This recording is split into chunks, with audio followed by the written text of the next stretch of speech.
بسم الله الرحمن الرحيم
السلام عليكم ورحمة الله. إن الحمد لله نحمده ونستعينه من يهده الله فلا مضل له ومن يضلل فلا هادي له وأشهد أن لا إله إلا الله وحده لا شريك له وأشهد أن محمدا عبده ورسوله أما بعد فأعوذ بالله من الشيطان الرجيم واستعينوا بالصبر والصلاة. عن عقبة بن عامر رضي الله تعالى عنه قال قال رسول الله صلى الله عليه وسلم من توضأ فأحسن الوضوء صلى ركعتين مقبلا عليهما بقلبه وجهه غفر له ما تقدم من ذنبه وفي رواية وجبت له الجنة رواه البخاري ومسلم.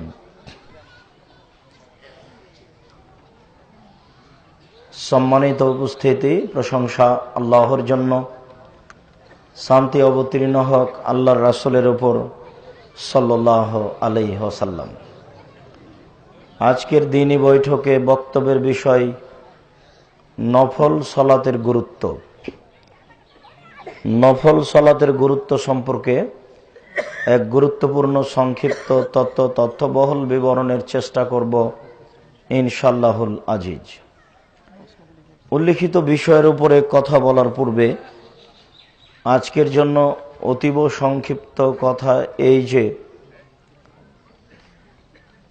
1990 সাল থেকে নিয়ে এ যাবৎ বাংলাদেশ, ইন্ডিয়া, দুবাই, সৌদি আরব, মালদ্বীপ এসব দেশগুলিতে দাওয়াত দিতে গিয়ে বাস্তব যেটা দেখলাম তারই অভিজ্ঞতার ভিত্তিতে আমি বলছি।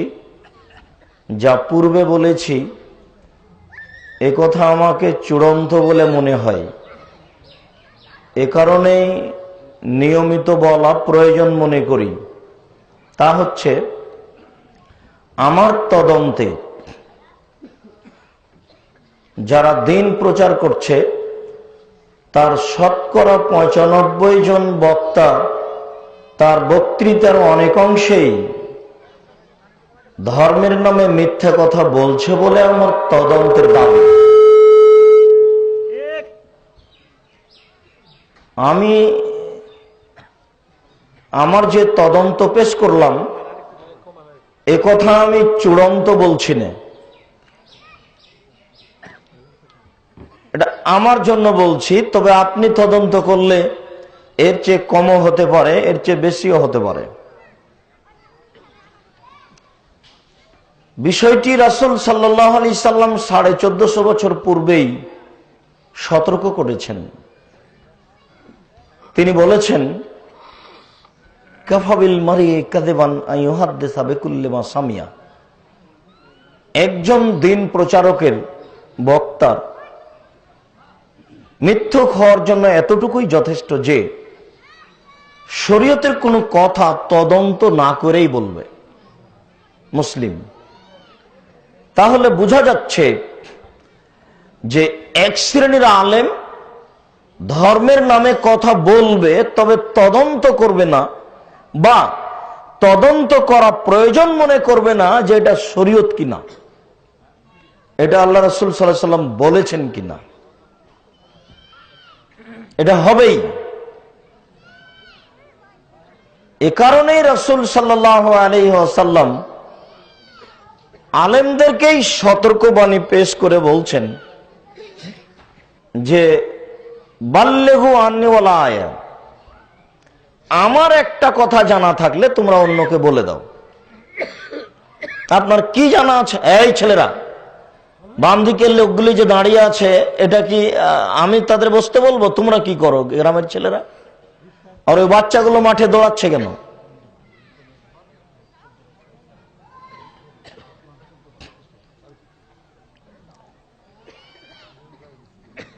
রাসূল সাল্লাল্লাহু আলাইহি ওয়াসাল্লাম বললেন বাল্লিগু আন্নী ওয়ালা আয়া, আমার একটি কথা জানা থাকলে তোমরা অন্যকে বলে দাও।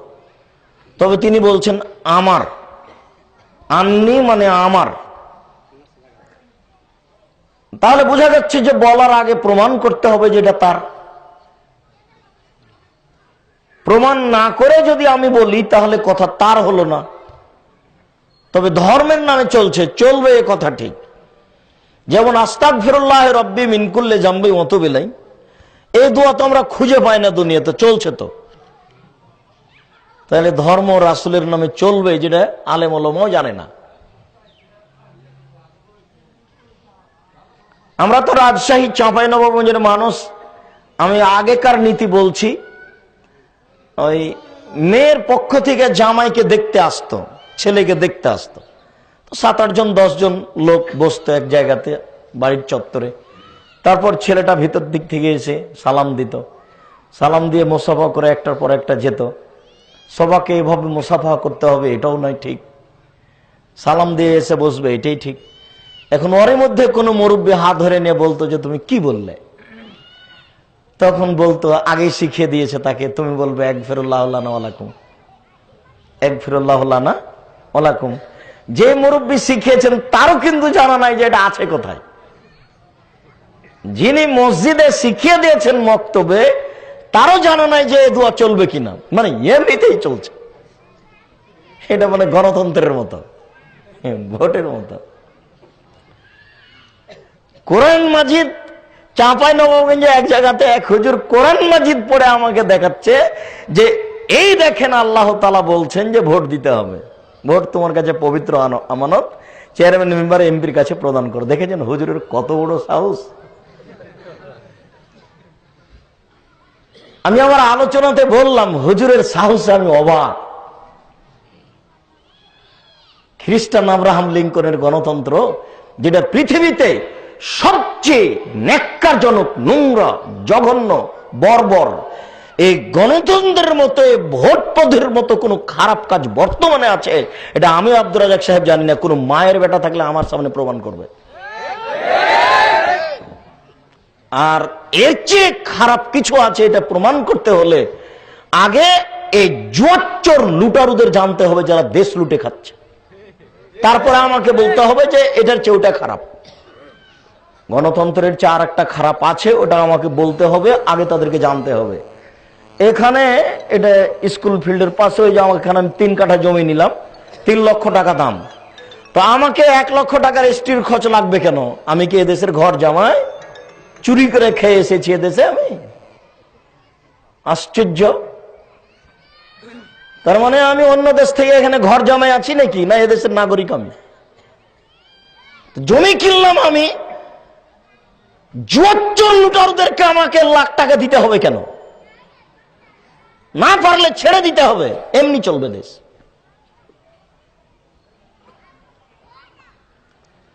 জাতিকে প্রতারণা দিয়ে তুমি ধোকা দিয়ে বলছো যে আমরা দিনের খিদমত করি, দশের সেবা করি জনগণের।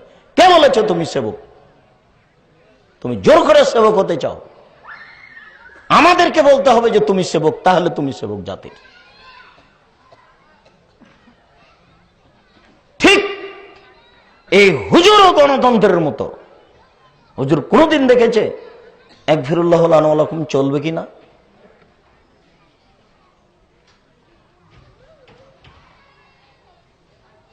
আমি বলি না আমার তদন্ত চূড়ান্ত, কেননা আমার বিদ্যা একেবারেই কম। তবে আমি আপনাকে এতটুকু বলতে পারি যে আমি দেখি বেশি। আপনার চেয়ে কমও হতে পারে, আপনার চেয়ে বেশিও হতে পারে।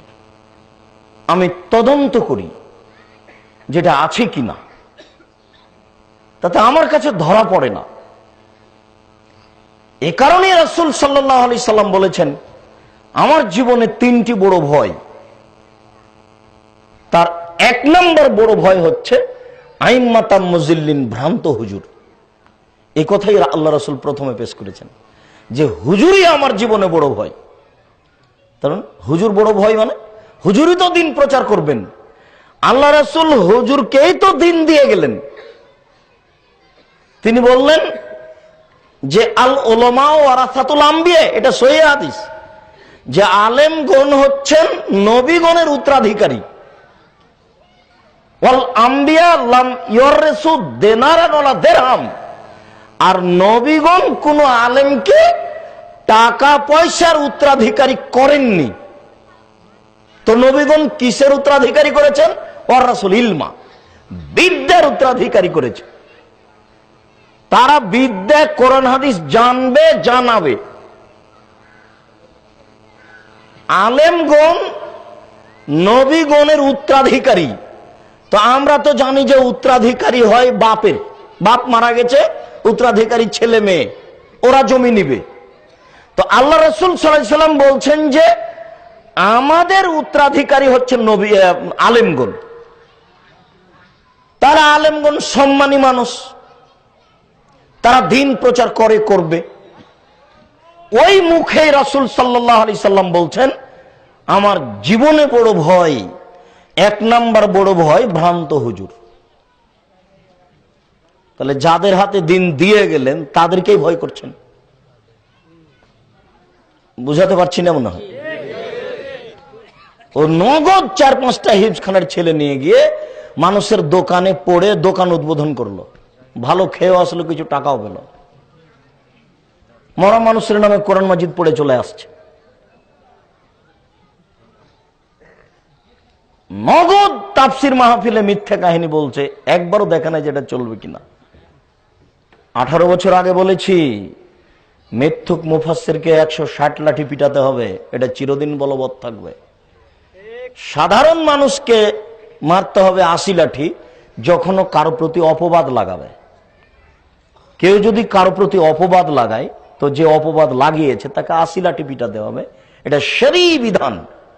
আর যদি নবীর ওপরে অপবাদ লাগাই তাহলে এটা ডবল হয়ে যাবে, তাহলে 80-80 160 লাঠি। আপনি যে ইব্রাহিম আলাইহিস সালামের কাহিনী বললেন যে উনি 3 দিন 300 উট কুরবানি করেছেন, তো 3 দিন 300 উট কুরবানি করেছেন এটা তো তাফসিরে আছে। তাফসির যে কত ভয়াবহ বিপজ্জনক এটা আপনি জানবেন না। তাফসিরে তো দুনিয়ার সব কথাই লেখা আছে। ইউসুফ আলাইহিস সালাম জুলাইখার সাথে জেনায় লিপ্ত হয়েছেন, এটাও তো লেখা আছে।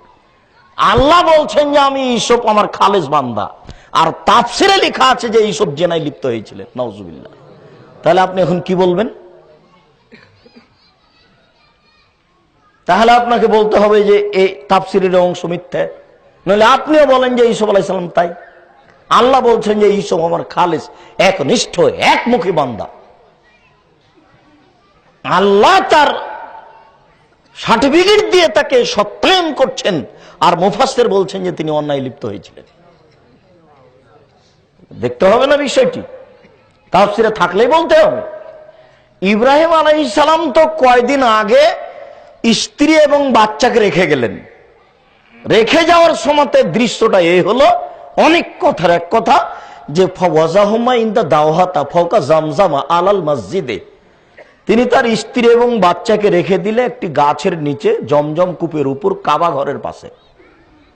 তাহলে জমজম কূপ ছিল ওখানে। আর ইব্রাহিম আলাইহিস সালাম জানতেন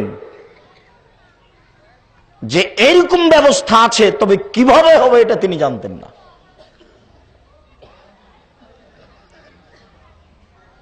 জমজম কূপের উপর কাবা ঘরের পাশে গাছের নিচে রেখে চলে গেলেন।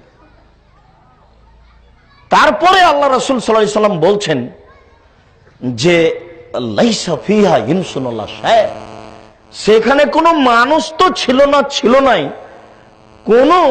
সেখানে তো কোনো মানুষ তো ছিলই না, কোনো ঘাস পাতা, দোকানপাট, পশু প্রাণী কিছুই ছিল না। অলা শায়, শায় মানে কোনো কিছুই ছিল না। আর আল্লাহ রাসূল ইব্রাহিম আলাইহিস সালাম একটু আগে গিয়ে আহাল পরিবারের জন্য যেভাবে দোয়া করছেন, তাতেও সেটা বোঝা যাচ্ছে। তিনি একটু আগে গিয়ে কাবা ঘরের দিকে তাকিয়ে দেখছেন যে আহাল পরিবারকে দেখা যায় না। সানিয়া পাহাড়ের পাশে ওখানে হাত তুলে বলছেন, আল্লাহুম্মা ইন্নী আসকানতু মিন যুরিয়াতি গায়রি জি জারিন ইনদা বাইতিকাল মুহাররম, হে আমার প্রতিপালক, আমার পরিবারের কিছু অংশ রেখে দিলাম তোমার কাবা ঘরের পাশে।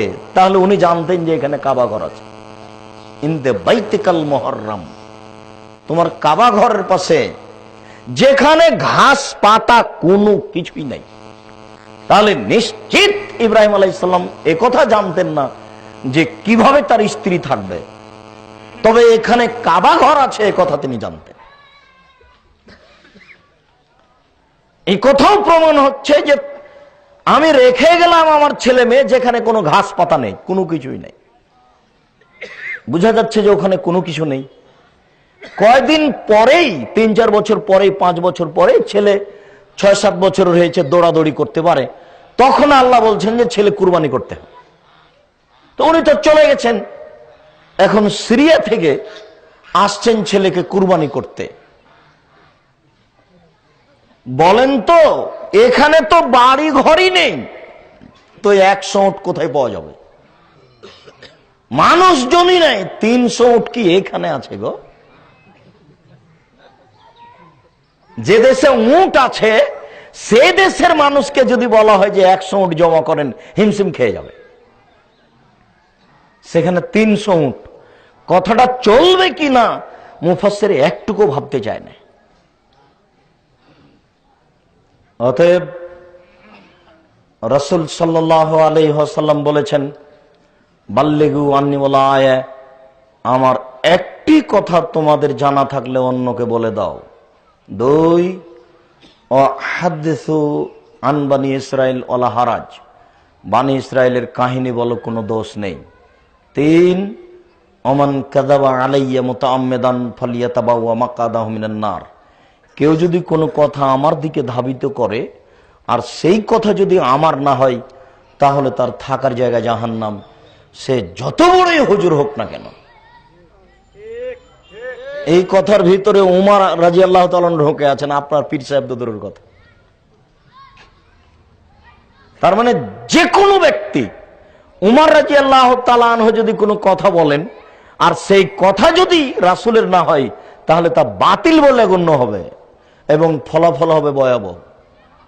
যদিচ উমরের এত ঈমান বেশি, উমরের ঈমান এত বেশি, উমর রাদিয়াল্লাহু তাআলা আনহুর ঈমান এত বেশি যে রাসূল সাল্লাল্লাহু আলাইহি সাল্লাম বলছেন যে উমর, তুমি যে রাস্তা দিয়ে চলো ওই রাস্তা দিয়ে শয়তান হাঁটে না।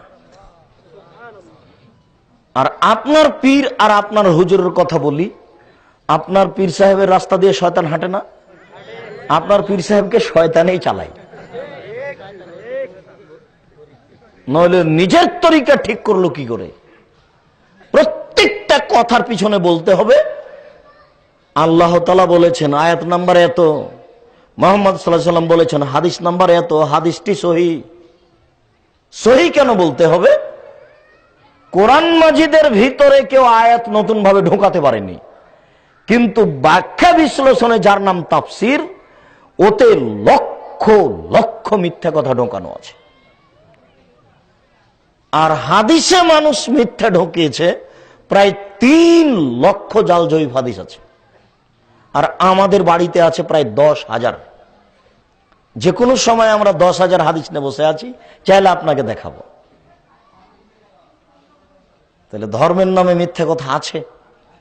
আর এখন যদি বক্তাদের বক্তব্য নোট হতো, তারা যেভাবে বলছে যে আল্লাহ রাসূল বলেছেন ধর্মে আছে, এখন যদি জাল হাদিস নোট হয়, তার মানে যেটা বক্তব্য ধর্মের নামে সেটাই জাল হাদিস। বুঝতে পারলেন না মনে হয়? বললেই একজন হুজুর বললেন যে এরকম একটা কথা, সুবহানাল্লাহ বললে এত নেকি হয়, 1 টাকা দান করলে 49 কোটি টাকা দানের নেকি হয়, এটাই ধরেন একটা হাদিস। তো এইভাবে যদি মিথ্যে কথা ধর্মের নামে নোট হয়, তো এখন জাল হাদিস হবে কয়েক কোটি।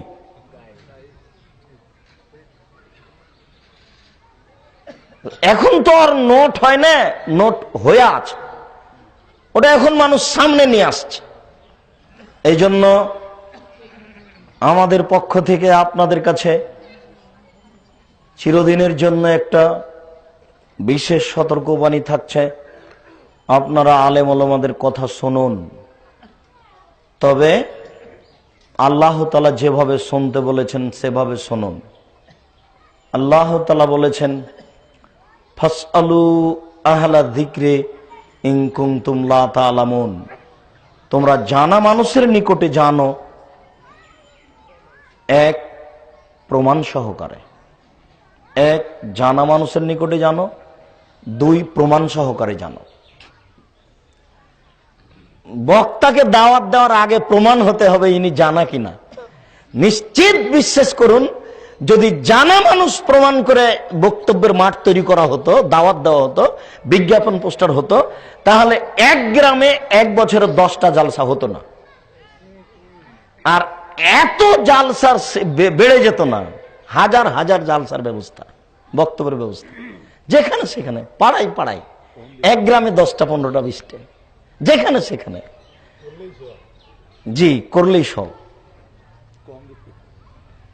আমার শ্বশুর খুব পরহেজগার মানুষ ছিলেন, কোন মুন্সি আসলেই বলতেন যে তুমি কি জালসা করতে পারো? বলে আমি পারি। তো ওই গলিতে একটা মাইকের ব্যবস্থা করে একটু বক্তব্য শুনে তার একটু রান্না বান্না করে খাওয়াতেন জান্নাতের আশায়। আল্লাহুম্মা গফির লাহু ওয়ারহামহু। তো ঠিক এরকমই ব্যাপার। আমি যেভাবে বুঝেছি, দিন প্রচার করতে হবে এভাবে, তবে এইভাবে দিন প্রচার করা ইসলাম ধ্বংসের একটা বড় মাধ্যম। যেমন ভাবে হিফজখানা খোলা ইসলাম ধ্বংসের একটা বড় মাধ্যম।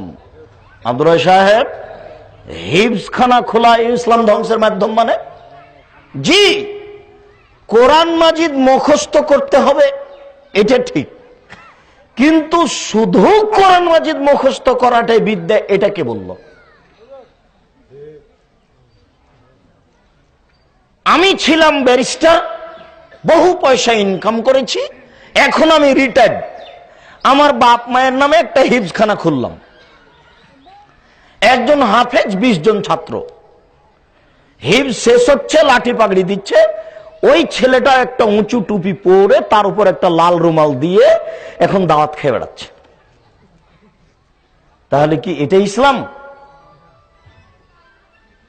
30 পারা কোরআন একটা মেধাবী ছেলেকে 12 থেকে 16 বছর পড়তে হবে মাদ্রাসায়, তারপরে অন্তত 10 বছর তদন্ত করতে হবে, তারপরে ধর্মের কথা বলতে হবে ঠিক বেঠিক। তো বলেন তো এই হাফেজ কি করবে?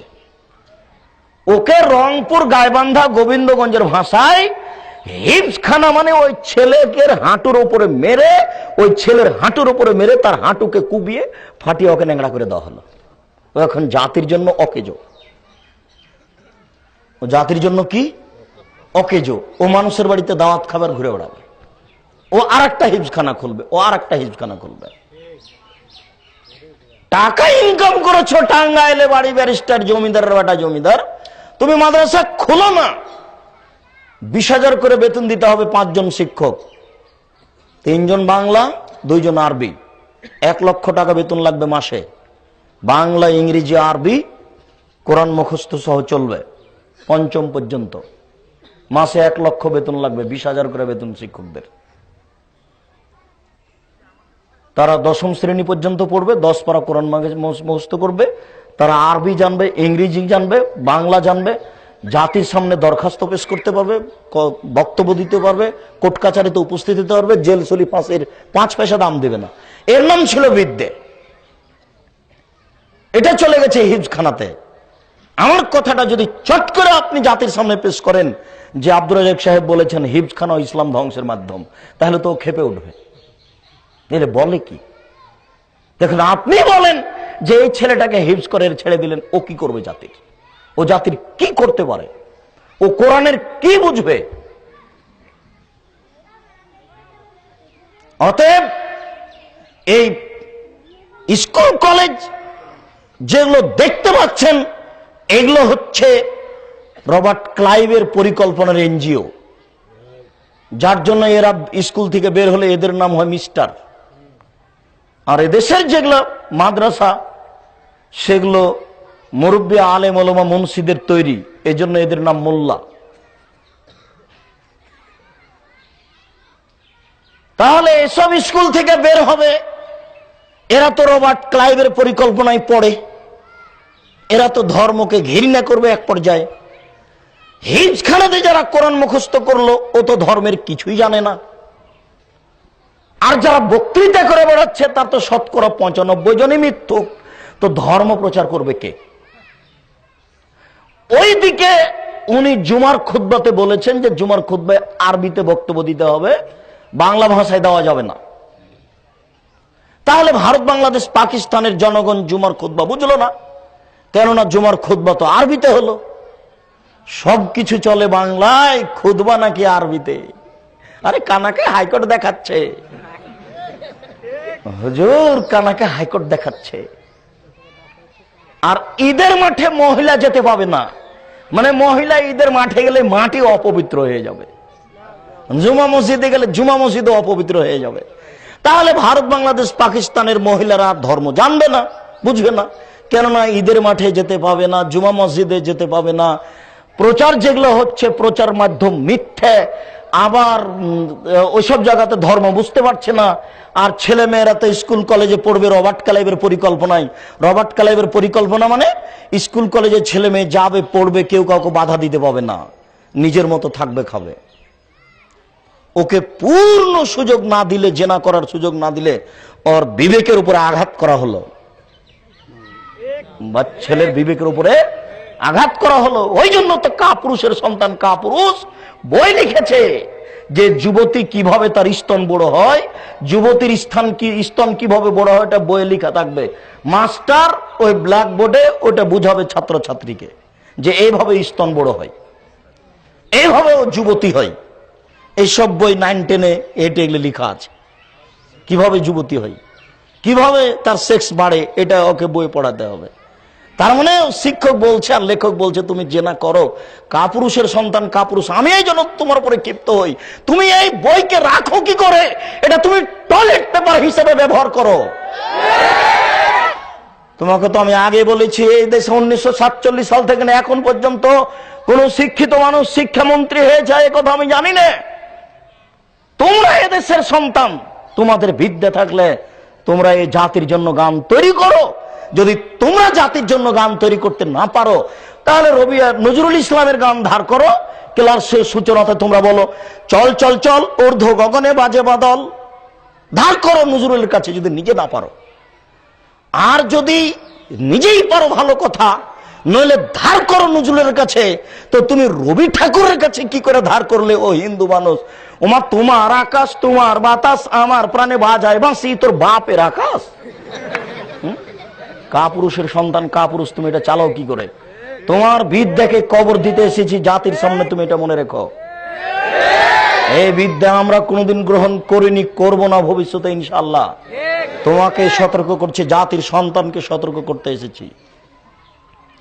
অতএব আপনি টাঙ্গাইলের ধনী মানুষ প্রতিষ্ঠান খুলুন এইভাবে, যেই প্রতিষ্ঠানে ছেলেরা শিক্ষা অর্জন করে জাতির আকীদা আদর্শের পরিবর্তন করতে পারবে। এবং দেশে যারা জুয়াচ্চোর আছে, সুদখোর আছে, লুটারু আছে, জিনাকার আছে, ব্যভিচার আছে, সমাজকে ধ্বংসকারী বদ শ্রেণীর মানুষ আছে, তাদের বিরুদ্ধে মুখে ও কলমে লড়তে পারবে। বাইরে ও ভিতরে কলমে লড়তে হবে, মুখে লড়তে হবে। পেপার পত্রিকায় লিফলেটে দেশ ভরে ফেলে দিতে হবে যে এটা অন্যায়, এটা অবিচার। যতক্ষণ বাইরে ততক্ষণ বাইরে, যতক্ষণ জেলে ততক্ষণ জেলে। বাইরে যতটুকু, ভিতরে ততটুকু, জেল যতটুকু, সেল ততটুকু। আমি মুসলিম চির রণবীর, মরণকে করি না ভয়, মরলে শহীদ বাঁচলে গাজী, আমার উভয় সমান, দুটাই আমার সমান। তা আমার চিন্তা কিসের? আমি বেঁচে থাকলো জান্নাতে, মরে গেল জান্নাতে। আমার তো পিছে আসার তো কোনো সুযোগ নেই। আমার এই রবার্ট ক্লাইভের পরিকল্পনার বিদ্যাই ক্ষতি করেছে, এক শ্রেণীর হুজুরের বক্তব্য আমার ক্ষতি করেছে, আর এই ধরনের প্রতিষ্ঠানই আমার ক্ষতি করেছে। 1759 সালে কলিকাতায় এই আলিয়া মাদ্রাসা তৈরি হয়, তার উদ্দেশ্যই ভিন্ন। খ্রিস্টান মাদ্রাসা তৈরি করবে কেনার রহস্য কি? তাহলে আপনাকে ভাবতে হবে না? ভাবা উচিত। আপনি না পারে আপনার ছেলে ভাববে, ভাবা উচিত। বলছিলাম, সম্মানিত দিনী ভাই, আমি মোটামুটি এদেশে চলে যেটা আঁচ করছি সেটা আমি পরিবর্তন করার চেষ্টা করছি। সফল হতে পারছি এ কথা আমি বলছি না, তবে অন্তত জাতির সামনে এটা বলে গেলাম যে বক্তব্যে মিথ্যা কথা আছে, বলে গেলাম যে তাফসিরে মিথ্যা আছে। যদিচ হাজারো লাখো মানুষের মোবাইলে আমরা জানতে পারি, শুনতে পাই যে অমুক দিনের বক্তব্যে আমি দাড়ি ছেড়েছি, অমুক দিনের বক্তব্য শুনে 5 ওয়াক্ত সালাত শুরু করেছি, অমুক দিনের বক্তব্য শুনে প্যান্টটা কেটে টাকনোর উপরে করেছি। কোন কোন মানুষের মুখে শুনতে পাই যে অমুক দিনের বক্তব্য শুনে গোটা বাড়িতে প্রাচীর দিয়ে ঘেরেছি। আব্দুর রাজ্জাক সাহেব বলেছেন, আবু হুরায়রা রাদিয়াল্লাহু তাআলা আনহু সবচেয়ে গরিব মানুষ। আবু হুরায়রা রাদিয়াল্লাহু তাআলা আনহু এত গরিব মানুষ, এত গরিব মানুষ যে খাওয়ার কোনো ব্যবস্থাই নাই। যখন খুব বেশি ক্ষুধা লাগতো তখন তিনি পেটটা মসজিদে নববীতে চাপা দিয়ে উপরে শুয়ে থাকতেন, মানুষেরা তার পিঠের উপরে পা দিয়ে চলে যেত। আর যখন একবারে ক্ষুধা সহ্যই হতো না তখন কাউকে জিজ্ঞাসা করতেন, আপনি কি এ হাদিস জানেন? আপনি কি এ হাদিস জানেন? কেন? এই জন্য যে ওই লোকটা যদি কোনো ফাঁকে বলে, আবু হুরায়রা তুমি কি খেয়েছো, তখন আমি বলবো না, তখন লোকটা আমাকে খেতে নিয়ে যাবে। খুব ক্ষুধা বেশি হয়ে গেলে আমি এরকম করতাম। বুঝাতে পারলাম না মনে হয়? খুব ক্ষুধা বেশি হয়ে গেলে মসজিদের লোককে গিয়ে কি বলতেন? আপনি কি এ হাদিস জানেন? আপনি কি এ হাদিস জানেন? এটা বলতেন। কেন বলতেন? কথার কোনো ফাঁকে যদি ওই লোকটা বলে, আবু হুরায়রা তুমি তো আমাকে হাদিসের কথা বলছো, তুমি কি আজ কিছু খেয়েছো? যদি আমাকে জিজ্ঞাসা করে তাহলে বলবো আমি খাইনি, তখন আমাকে লোকটা খেতে নিয়ে যাবে। কথা মনে হয় আমি বুঝাতে পারলাম না। এই দরিদ্র মানুষটা এসে রাসূল সাল্লাল্লাহু আলাইহি সাল্লামকে বলছেন, আল্লাহ রাসূল আমার মা আপনাকে খুব গালি দেয়, আপনি একটু আমার মায়ের জন্য দোয়া করেন তো। তো মুসলিম গ্রন্থে এসেছে আল্লাহ রাসূল বলছেন, আল্লাহুম্মা হাদি উম্মা আবি হুরায়রা, আল্লাহ তুমি আবু হুরায়রার মাকে হেদায়েত দান করো। এ পর্যন্ত শেষ। এখন আবু হুরায়রা বাড়ি ভাবে দৌড়াতে লাগলেন যে উনি বাড়ি পৌঁছবেন না, আগে দোয়া কবুল হবে, এগুলো হাদিসে নেই। এক পর্যায়ে গিয়ে দরজা খুলতে বলছেন। তা এখানে আমি বলেছি যে এত গরিব মানুষের বাহির দরজা আছে, দেখেন ঢুকতে পারেননি ভিতরে। না, বুঝাতে পারলাম না। ভিতরে ঢুকতে না পেরে বাহির থেকে দরজা খুলতে বলছে। দরজা খুলতে বলে উনি কান লাগিয়ে দেখছেন যে তার মা পানি ব্যবহার করছেন, তার মানে তার মায়ের অন্তর পরিবর্তন হয়ে গেছে, ও ইসলাম গ্রহণ করবে।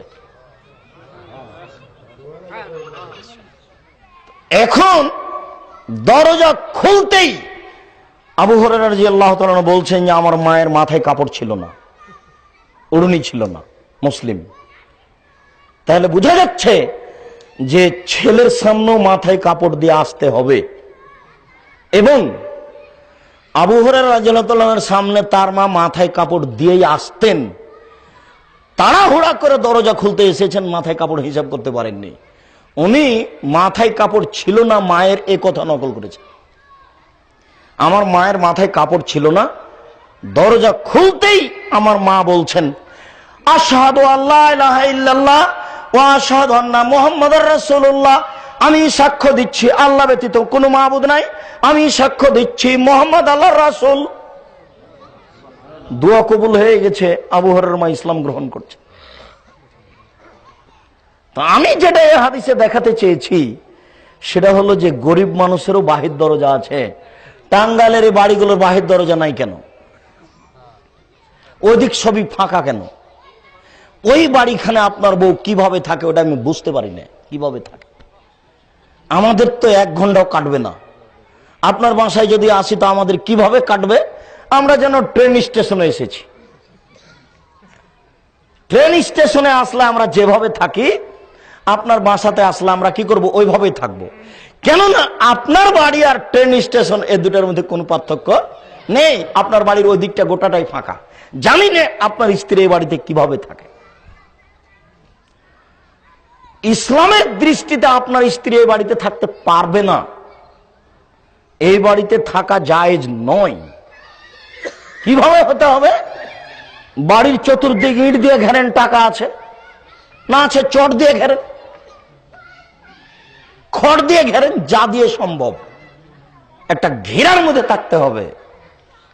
সম্মানিত দিনী ভাই, আমি আপনাদের সূচনায় এদেশের আলেমদের উপরে বিশেষ সতর্কবাণী পেশ করছি।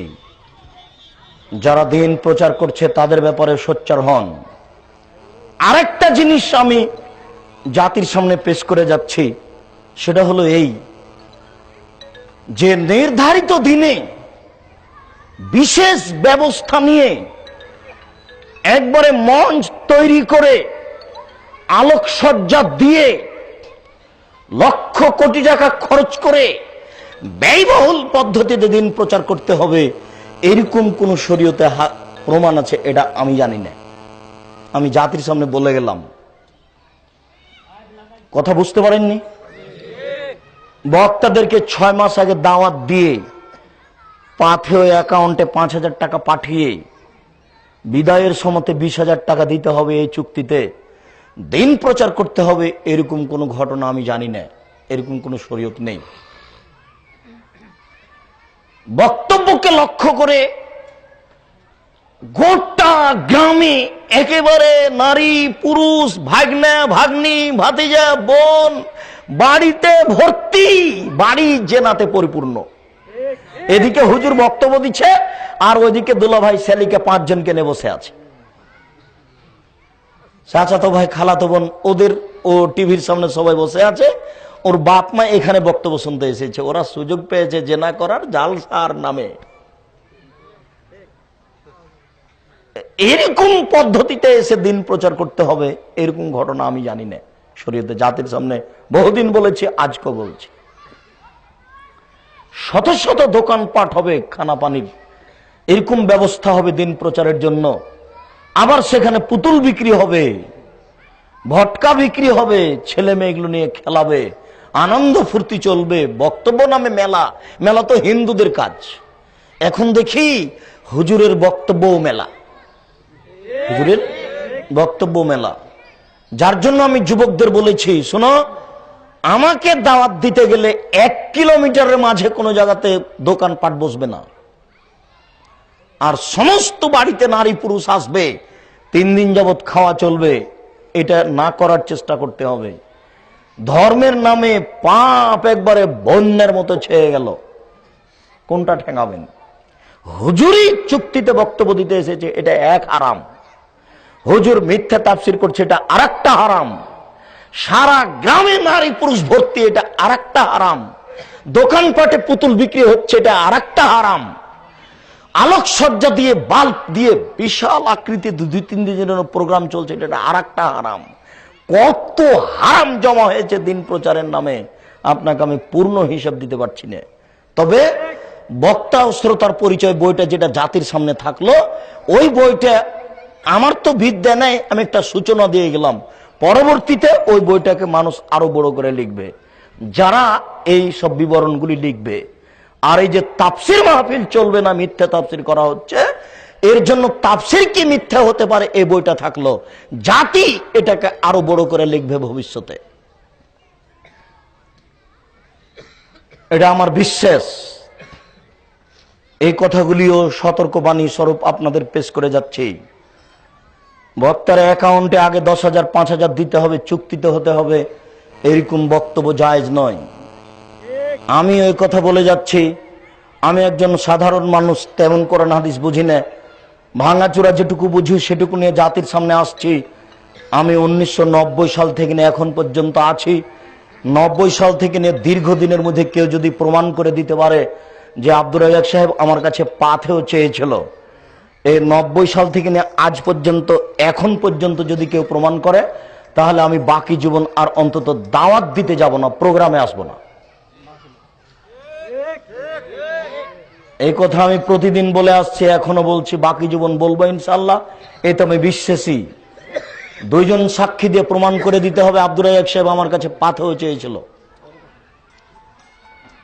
গত কিছুদিন আগে মুন্সিগঞ্জে প্রোগ্রাম ছিল, এই গাড়িটা আপনার যমুনা ব্রিজ পার হয়ে ঢাকা মুখে আসলেই ওটা তেলে চলে, ওয়াকটেন তেলে চলে, প্রায় 10,000 থেকে 12,000 টাকা বিল আছে। তো 12,000 টাকা খরচ, ওরা দিয়েছে 7,000 টাকা, তাহলে আমাকে বাসা থেকে কত লাগলো? 5,000 টাকা লাগলো। তাহলে এরকম 2টা প্রোগ্রাম করলে তো আমার প্রোগ্রাম বন্ধ হয়ে যাবে, তার মানে আমি তো আর যেতে পারবো না। মাঝে মধ্যে আমাকে দেওয়া লাগে, সব জায়গাতে দেওয়া লাগে এটা হয় না, অনেক জায়গাতে যা দেয় তাতে বেশ পয়সাপাতি থাকেও কাছে, আর মাঝে মধ্যে আমাকে নিজেও দেওয়া লাগে, ও পরীক্ষা করে দেখে জি চাই কিনা। কোনো কোনো জায়গাতে এরকম ঘটেছে যে বক্তব্য যা দিয়ে গেলেন আপনাকে মারিনি, এটাই তো অনেক, আবার গাড়ি খরচ দিতে হবে, এটা তো খুব বেশি। আর এমন কত জায়গাতে এসেছে বক্তব্য শেষ যেমন হলো সালাম দিবে এরকম সময় ইট আর পাথর স্টেজে আসছে একবারে বৃষ্টির মতো, এরকম দিন ঘটেছে, তবে এখন কম ঘটছে, বৃষ্টির মতো পাথর আসছে। আমি তখন পায়ের স্যান্ডেল রেখে দৌড়িয়ে গিয়ে এক বাড়িতে আশ্রয় নিয়েছি। এরকম কয়েকদিন ঘটেছে আমার জীবনে। তবে আমাকে আল্লাহ কোনোদিন পিছন দিকে নিয়ে যান না, সব সময় সামনের দিকে নিয়ে যাচ্ছে। এখন দেখা যাচ্ছে আলহামদুলিল্লাহ যে এক শ্রেণীর আলেম যারা খুবই ক্ষেপে থাকতো আমার উপরে, তারাও কিছু নরম, আর জনগণও নরম। তবে জনগণ মাঝে মধ্যে বলে, বক্তব্য দিলে কি আর এত কড়া করে দিলে হয় নাকি, যে একটাও যে মিল খেলে না গো, তাহলে কেমনে চলবে, এই সব কথা কি আর মানা যায় নাকি। তবে বলে যে তবে কথাগুলো ঠিক। তার মানে আমি তো কথা ফাঁক দিয়ে ফাঁক রেখে বলার চেষ্টা করি না। ধরেন আমি বলছি, আমাদের নবী মুহাম্মদ সাল্লাল্লাহু আলাইহি ওয়াসাল্লাম বলেছেন আমার জীবনে 3টি বড় ভয়। 1 নম্বর বড় ভয় ভ্রান্ত হুজুর, 2 নম্বর বড় ভয় আমার উম্মত হিন্দুদের সাথে মিশে যাবে। তার মানে আমার উম্মতের মোবাইলে গান বাজনা চলবে, গান বাজনা তো হিন্দুদের কাজ। আপনারা দেখেননি হিন্দুদের বাড়িতে বিবাহ লাগতো, তখন খুব বাজনা বাজতো, তখন আপনারা ছুটে যেতেন হিন্দুর বাড়িতে বাজনা দেখতে, কিভাবে তারা বাজাচ্ছে।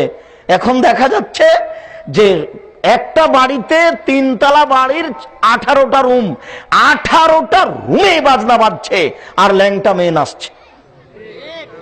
আর ওই 18টা রুমে যত মেয়ে আছে, বউ বেটি আছে, সবাই ওরাও মহিলা, আবার উলঙ্গ মহিলাকে দেখতে তারা আগ্রহী। সে সব সময় টিভি ছেড়ে আছে, ল্যাংটা মেয়েকে দেখছে, পতিতালয়ের মেয়ে। যুবক তুমি মনে রেখো, জান্নাতের ওই মেয়েকে ভোগ করা যাবে না এই মেয়েকে চোখে ভোগ করে। জান্নাতের ওরা ব্যতিক্রম নারী, ওরা জান্নাতের ব্যতিক্রম নারী। ওদের ব্যাপারে আল্লাহ তাআলা বলেছেন, ওদের ব্যাপারে আমাদের নবী মুহাম্মদ সাল্লাল্লাহু আলাইহি ওয়াসাল্লাম বলেছেন, জান্নাতের মেঝেটা হচ্ছে সোনা রূপা দ্বারা তৈরি, দেওয়াল ছাদ হচ্ছে হীরা মুক্তা মাণিক্য দ্বারা তৈরি, চতুর্দিকে রেশমি কাপড় লাগানো আছে, আপনার জন্য গালিচা সেট করা আছে, গালিচার উপরে রেশমি চাদর দেওয়া আছে, আপনার জন্য সোফা সেট করা আছে। আপনি বসলে আপনার সামনে 72 থেকে 73 জন নারী এসে বসবে। ওরা এত সুন্দরী, ওরা এত সুন্দরী, ওরা এত সুন্দরী। আল্লাহ তাআলা বলছেন যে ওদেরকে দেখলে মনে হবে ঝিনুকের মধ্যে লুকানো মুক্তা। আল্লাহ বলছেন যে ওরা এত সুন্দরী, ওরা এত সুন্দরী, ওদেরকে দেখলে মনে হবে যে ছড়ানো ছিটানো মাণিক্য। আল্লাহ বলছেন যে ওরা এত নরম, ওরা এত নরম, ওরা এত নরম যে ডিমের খোসা এবং সাদা পদার্থের মধ্যে ডিমের কুসুম এবং ডিমের খোসার মধ্যে যে সাদা পদার্থটা রয়েছে, ডিমের কুসুম এবং খোসার মধ্যে যে সাদা পদার্থটা রয়েছে, এটা যত নরম জান্নাতের মহিলারা তত নরম। তাহলে আপনাকে আমি বুঝাতে পারবো তারা কত নরম। মহান আল্লাহ বলছেন যে ওয়াকাওয়াইবা আত্রাবা, স্ফীত বক্ষে, গোলাকার বক্ষের অধিকারিণী। 15-16 বছরের মেয়েরা যেমন হয়, তো মেয়েদের তো ওদের সাথে তুলনা করা যাবে না। এরকম বক্ষের অধিকারিণী তারা, মাথায় লম্বা লম্বা কুচকুচে কোঁকড়া কোঁকড়া চুল। সুন্দর হওয়ার জন্য যত গুণ আছে সব গুণ তাদের ভিতরে। কোনোদিন তাদের পেশাব হবে না, কোনোদিন তাদের পায়খানা হবে না, কোনোদিন তাদের হায়েজ হবে না, কোনোদিন তাদের শরীর ময়লা হবে না, কোনোদিন তাদের কাপড়ে ময়লা হবে না। সব সময় তারা একই রকম থাকবে। 72 থেকে 73 জন নারী সামনে এসে বসবে। ইতিমধ্যে একজন এসে বলবে অবশিষ্ট, আসসালামু আলাইকুম। আপনি বলবেন ওয়ালাইকুম আসসালাম। তারপর আপনি বলবেন মানান্তি, তুমি কে? তখন ও বলবে আনাল মাজিদা, আমি হচ্ছি বেশি অবশিষ্ট। আপনি তার মুখের দিকে তাকাবেন, তার মুখের দিকে তাকালেই আপনার পুরো চেহারাটা আপনি তার গালে দেখতে পাবেন। তার গাল কত স্বচ্ছ। অবশিষ্টের গাল যদি এত স্বচ্ছ হয়, তাহলে আগে থেকে বসে আছে যারা, তাদের গাল কত স্বচ্ছ। কি দিয়ে বুঝায় আপনাকে আমি জান্নাতের নারী কত সুন্দরী? এই পর্যায়ে থাকতে থাকতে তারা একবার বলে উঠবে, নাহনুল খালেদা তো ফালানা বেদো, অনানায়মা তো ফালানা বাসো, অনানো রাজিয়া তো ফালানাস খাতো, তু বলে মান কানালানা ওয়া কুন্নালাহু। পায়ের সানসান ঘোंगरे जमजम पंचे पंचे फेंकेंगे, पहन के साड़ी लाल कुमारी उसको बेहस्तों को सजावेंगे, जैसे कबूतर लोटन लोटे वैसे लोटन लोटावेंगे। पाয়ের সানসান घोंगरे जमजम पंचे पंचे फेंकेंगे, पहन के साड़ी लाल कुमारी उसको बेहस्तों को सजावेंगे, जैसे कबूतर লোটন লোটে ঐশে লোটা লোটামেঙ্গে। স্বামীগো আমরা চিরস্থায়ী রয়েছি, কখনো ধ্বংস হব না, আমরা নষ্ট হব না। স্বামীগো আমরা সর্বদা আপনাকে সন্তুষ্ট করে রাখবো, কখনো আমরা অসন্তুষ্ট করব না। আমরা হচ্ছে আপনার জন্য, আর আপনি হচ্ছেন আমাদের জন্য। যুবক, এই নারী তুমি যদি ভোগ করতে চাও, তাহলে তুমি বলো এই পতিতালয়ের যারা তোমার টিভিতে আসছে, এরা বেশ্যালয়ের মহিলা। এই রং মাখানো পতিতালয়ের মহিলাদেরকে দেখে চক্ষু ঠান্ডা করে, কলিজা ঠান্ডা করে তুমি জান্নাতের নারী ভোগ করতে চাও? তোমাকে তো অবাক মনে হচ্ছে, এটা হয় কি করে? মুরব্বীর মাথাতে টুপি এখনো আছে, তাহাজ্জুদের নামে উঠে মাথা থেকে টুপি নামায়নি, টিভি খুলেছে, ইন্ডিয়ার মেয়ে নাচছে সামনে, উনি নাকি তাহাজ্জুদ পড়ে জান্নাত কিনতে চায়। তুমি বলো যুবক, এই তাহাজ্জুদ আর নেতা নেত্রীর কবরের পাশে দাঁড়িয়ে দোয়া করা একই?